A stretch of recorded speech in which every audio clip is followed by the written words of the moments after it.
Olá, amados, eu sou Misael e venho aqui hoje com a quinta parte da profecia ou profetada, a loucura de Deus. Vamos lá. Você já recebeu uma revelação ou um revelamento? Profecia ou profetada? Como saber se é verdade o que estão dizendo a você? Como saber se você realmente está recebendo uma mensagem ou confirmação de Deus? Vou contar uma coisa que aconteceu comigo, que eu presenciei, um testemunho. Certa vez saímos da igreja e estávamos a pé deixando os irmãos em casa, como sempre fazíamos. A última pessoa que deixamos estava a cerca de 20 minutos ou 1,5 km da minha casa, aproximadamente.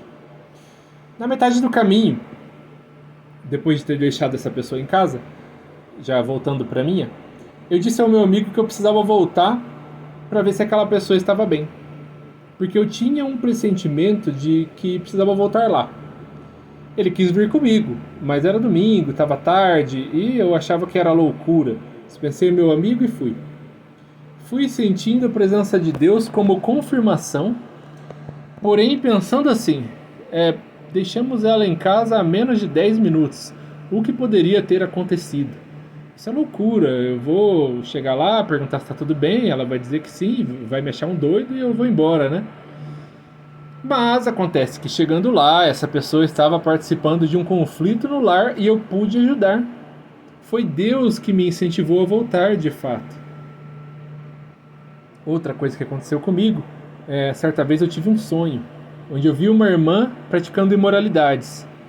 Então eu orei para que, se fosse da vontade de Deus, ele me dissesse o que fazer e confirmasse também a sua vontade. Me desse a palavra, né? Coloca a palavra na minha boca. Contei o sonho para minha namorada, que disse acreditar mesmo que era uma revelação de Deus. Mas acontece que essa irmã tinha turminha, ela era da turminha. Ela nunca sequer sentou do meu lado. Estava sempre com as amigas e não tínhamos muito contato assim. Bom, no culto da noite, algo estranho aconteceu. Eu cheguei cedo, como de costume, peguei o meu lugar no centro-frente. E estranhamente, quando essa irmã chegou, ela se sentou ao meu lado. Eu cumprimentei ela cordialmente e minha namorada chegou em seguida. Ela me cutucou e disse: "Você viu quem está do seu lado?" Eu vi. "E aí, você já falou com ela?" "Não, não falei com ela." "Vai falar?" Bom, eu quero ver qual vai ser a palavra do dia e vamos lá, porque assim, que vergonha, que medo de falar em nome de Deus e não ser Deus que está falando. Louvores e palavras se encaixaram no tema ministerial chamado Visões, Revelações e Sonhos. O que eu tinha a dizer a ela não era agradável de se ouvir. Eu estava muito incomodado em ter que fazer aquilo. Mas é isso, Deus não me chamou para ficar confortável, né? A cada palavra que parecia confirmar, minha namorada me cutucava e perguntava se eu achava que aquilo era uma confirmação. Ela parecia bem ansiosa. E eu estava sentindo a presença de Deus me impulsionando.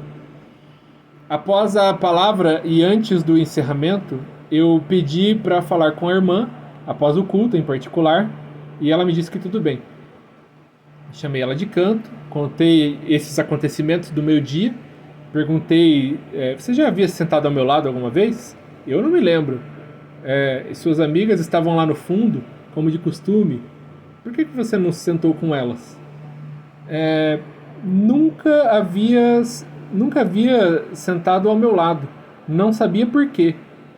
Mas nesse dia ela viu as suas amigas no fundo e eu mais à frente e pensou: vou sentar ali do lado dele, e foi, e sentou do meu lado.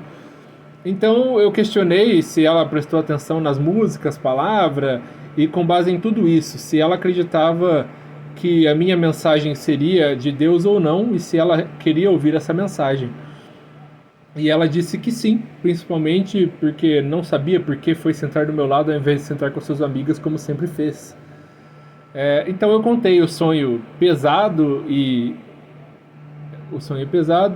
transmitindo a mensagem de Deus, cuidado com suas amigas, com quem você anda e com o tipo de ambiente que você se coloca. Essa era a mensagem, né?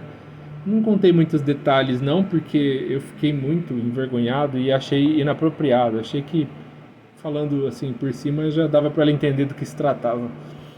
Ela agradeceu e tudo isso foi muito louco para mim, porque Deus não foi claro e não disse diretamente, não falou diretamente comigo, mas de uma forma indireta. Outra coisa que aconteceu comigo uma vez, eu estava no ônibus indo trabalhar e senti que eu precisava falar com uma pessoa no ônibus. Então eu orei em segredo e o Espírito Santo me confirmou e impulsionou. Eu pedi que Deus me desse a palavra, colocasse a palavra na minha boca, me dissesse o que eu tinha que falar para aquela pessoa. Ele não deu. E enquanto eu orava, senti a presença de Deus cada vez mais forte. Até que decidi, se eu demorar muito, eu ou ela vamos acabar descendo e eu vou deixar de cumprir a vontade de Deus. Foi tipo um vai e se vira, né, da parte de Deus para mim. Então eu fui. Disse a ela que eu sentia que precisava conversar com ela, mas não sabia por quê, e se a gente poderia ir conversando. Ela me disse que tudo bem. Então eu me apresentei, falei um pouco de mim, e fui perguntando também a ela, na mesma medida que eu me apresentava, fui perguntando coisas da vida dela, né? Aí eu descobri e disse, agora eu sei porque Deus queria que eu falasse com você. Você não orou e não pediu confirmação de Deus antes de escolher o seu marido, de iniciar o seu relacionamento. Mas agora que seu marido pecou contra você, está culpando Deus porque Deus permitiu. Deus permite muita coisa. Ele não é um ditador. E você usou o seu livre-arbítrio para não consultá-lo e escolher o seu marido. Seu marido é a sua cruz. Você se desviou da presença de Deus por causa dele. Mas Deus me enviou aqui para dizer que Deus te ama, Ele não desistiu e não se esqueceu de você. Volte para Deus. Da mesma maneira, não desista e não se esqueça do seu marido, porque assim, da mesma maneira como Deus tratou você, é o que Ele espera que você faça. Ela se emocionou e agradeceu. Chegou o meu ponto e eu desci. Foi em cima. Eu achei aquilo muito louco e por muitos anos eu não compreendi por que Deus nem sempre é claro quanto ao que Ele quer. Ele não colocou a palavra na minha boca em diversas ocasiões. Eu tive que me virar. Eu não sabia. Quando chegou a hora, eu sabia o que dizer, não sei como, porque eu não fui preparado para isso. Hoje eu olho o profeta Samuel, que Deus enviou à casa de Davi para ungir um rei. Mas não disse a Samuel quem era o ungido, até que chegou o momento. Então Deus faz isso mesmo, né? Ele manda o profeta lá, não dá muita informação e aí vê o que acontece, né? Parece que Deus gosta de não contar os detalhes e de ver a gente se virando. Ou talvez ele tenha outro motivo para agir dessa maneira. Vai saber.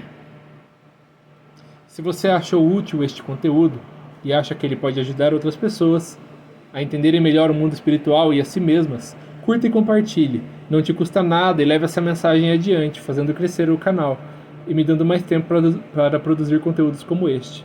Comente aqui as suas impressões. Seu comentário comprova a plataforma que não são robôs. Eu sou o Misael, grato por poder transmitir essa mensagem. Até mais e fica com Deus.